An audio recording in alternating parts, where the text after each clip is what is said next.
அளவுக்கு அதிகமாக தினமும் பீட்சா, பர்கர்னு நொறுக்குத்தீனி வகைகளையும் ஃபாஸ்ட் ஃபுட் எனப்படும் துரித உணவு வகைகளையும் சாப்பிட்டதால் 16 வயது சிறுமி பரிதாபமாக உயிரிழந்திருக்கிறார். இது பற்றி விளக்க இணைகிறார் சிறப்பு செய்தியாளர் ரஞ்சித்.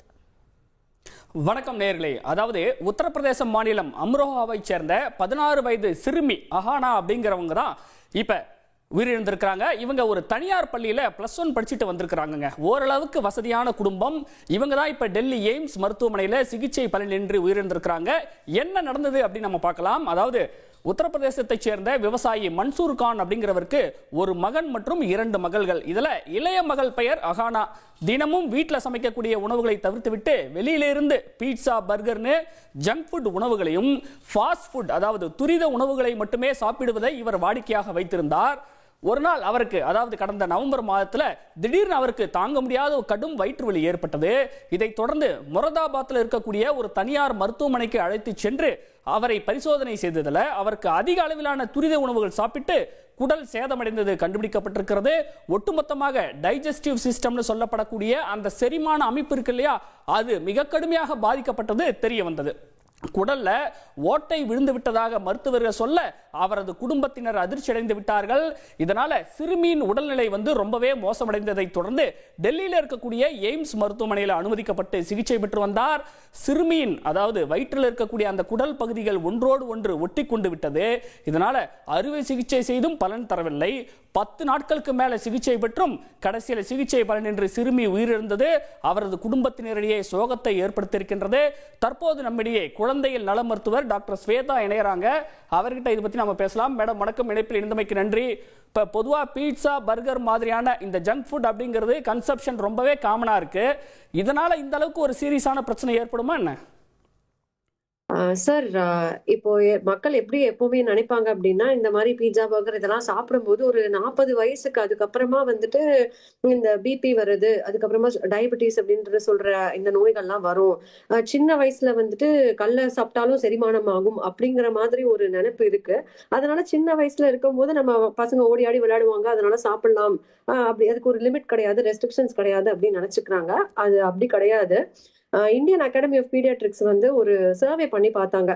இந்த குழந்தைகள், அதாவது 5ல இருந்து ஒரு 20 வயசு வரைக்குமே இந்த சில்ட்ரன் மற்றும் அடலசன்ட் ஏஜ் குரூப்ல இருக்கிறவங்களோட உணவு பழக்கங்கள் எப்படி இருக்கு, அன்றாடம் அவங்க எந்த மாதிரி உணவு சாப்பிடுறாங்க அப்படின்னு ஒரு சர்வே எடுத்து பார்த்ததுல என்ன கண்டுபிடிச்சாங்க அப்படின்னு பாத்தீங்கன்னா, 50% வரை ஒரு நாளைக்கு ஒரு குழந்தைக்கு சேர வேண்டிய ஊட்டச்சத்துல 50% வரைக்குமே இந்த ஜங்க் ஃபுட், இந்த அல்ட்ரா ப்ராசஸ்டு ஃபுட், இந்த பர்கர், பீட்சா, அப்புறம் அதிக அளவுல இந்த சால்ட், அதுக்கப்புறமா சுகர் போட்ட ஃபுட்ஸ், இந்த trans fat and saturated fats ஜாஸ்தியா இருக்கிற ஃபுட்ஸை குழந்தைகள் கன்சியூம் பண்றாங்க இன்றைய காலகட்டத்துல அப்படிங்கிறத கண்டுபிடிச்சிருக்காங்க.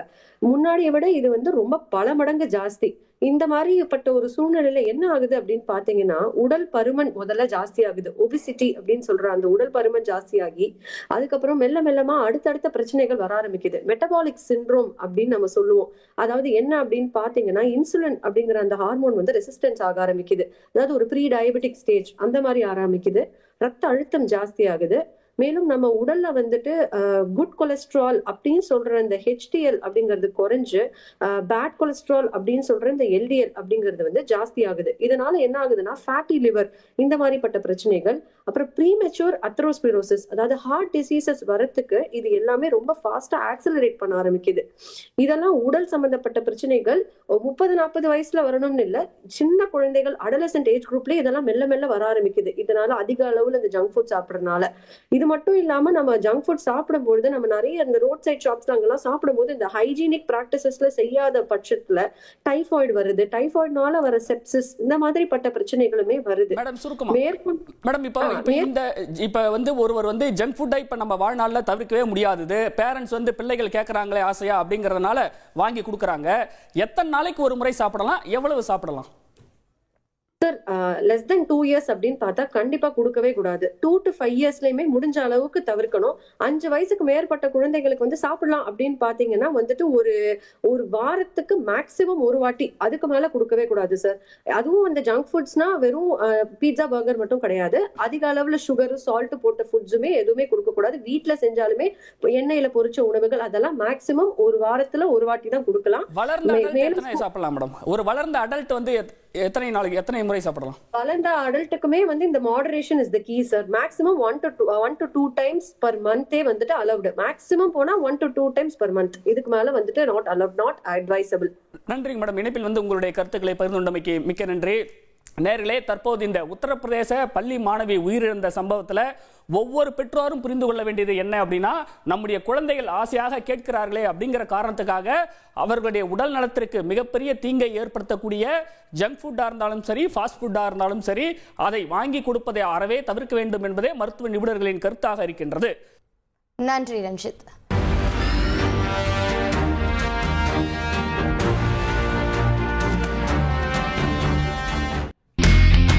இனி செல்லும் இடமெல்லாம் செய்தி. தந்தி டிவியின் வாட்ஸ்அப் சேனலை ஃபாலோ பண்ணினா செல்ல இருக்கும் இடமெல்லாம் செய்தி. இதோ QR கோட் இப்பவே ஸ்கேன் பண்ணுங்க, ஃபாலோ பண்ணுங்க.